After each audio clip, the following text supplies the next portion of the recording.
श्री हरिवंश पालाजी महाराज श्री परम पूज्य प्रातः स्मरणीय भाई जी श्री हनुमान प्रसाद पोदार जी महाराज जी ने बताया कि सब में भगवान को देखना, भगवत कृपा पर अटूट विश्वास, भगवत नाम का अनन्य आश्रय। महाराज ये उनकी अतुल संपत्ति है। महाराज श्री आप श्री की अतुल संपत्ति क्या है? राधा राधा राधा वाणी से बिना बोले राधा अगर समझो तो बस इतनी है, राधा तवै वाश्रिता, राधा राधा तवै वाश्रिता। इसी में तीनों बातें आ जाती हैं। राधा भगवान की कृपा, भगवान का नाम स्मरण। राधा जब हम भगवान के आश्रित होते हैं, राधा भगवान की पूर्ण शरण में हम होते हैं, राधा शरीर, राधा मन, वाणी राधा ये स्वयं हो जाएंगे जब हम हो जाएंगे।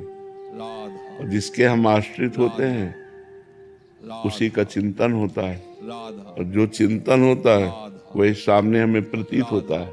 यदि हम सदैव भगवान का चिंतन करें तो हमें सब में भगवान नजर आने लगेंगे। जित देखूं तित श्याममयी है। गोपीजन निरंतर भगवान के चिंतन में मन लगो, मन न भये 10-20 एक हो तो सो गयो श्याम पे। तो श्याम में जब मन लग गया, मन कब लगा? जब श्याम को हमने अपना माना, राधा प्रभु को हमने अपना माना, तो अपनेपन में हमारा मन प्रभु में गया। और जब मन प्रभु में गया तो सतत चिंतन प्रभु का होने लगा। चलते फिरते, उठते बैठते, खाते पीते, तो अब जो मिलता है वो प्रभुमय ही दिखाई देता है। राधा जित देखूं तित श्याममयी, तो सब में भगवान का दर्शन। और मन जब भगवान में तो चिंतन भगवान का। और ये सब कैसे हुआ? कृपा से। राधा भगवान का मुख्य है आश्रय, भगवान से अपनापन, भगवान के चरणों का आश्रय, उसी आश्रय से होता है। राधा हमारे पास न नाम जप का बल है, न हमारे पास कि हम भगवत दर्शन सब में कर सकें। राधा हमारे पास उनके चरणों के आश्रय का बल है। अब वो हमें भगवत दर्शन कराता है, वही आश्रय हमें नाम जप कराता है, वही आश्रय हमें कृपा का अनुभव कराता है। उसी आश्रय से तीनों बातें हैं। आश्रय की प्रथम सीढ़ी क्या है महाराज जी? साधक जब प्रथम सीढ़ी पे चलते हैं तो सत्संग है। प्रथम भगत संतन कर संगा।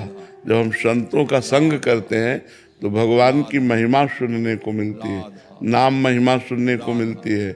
और ये पता चलता है कि मनुष्य जीवन का लक्ष्य है भगवत प्राप्ति, मनुष्य जीवन की सार्थकता है भगवान की प्राप्ति।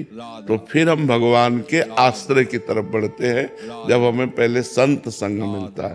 प्रथम भगति संतन कर संगा। और संस्कृत में जो नवधा भक्ति का वर्णन है उसमें प्रथम है श्रवणम।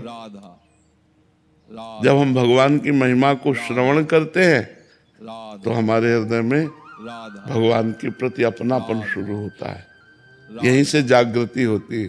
देखो विभीषण जी भगवान के पास आए तो कह रहे हैं, श्रवण सुजस सुनि आयऊं प्रभु भंजन भव भीर, त्राहि त्राहि आरति हरन शरण सुखद रघुवीर।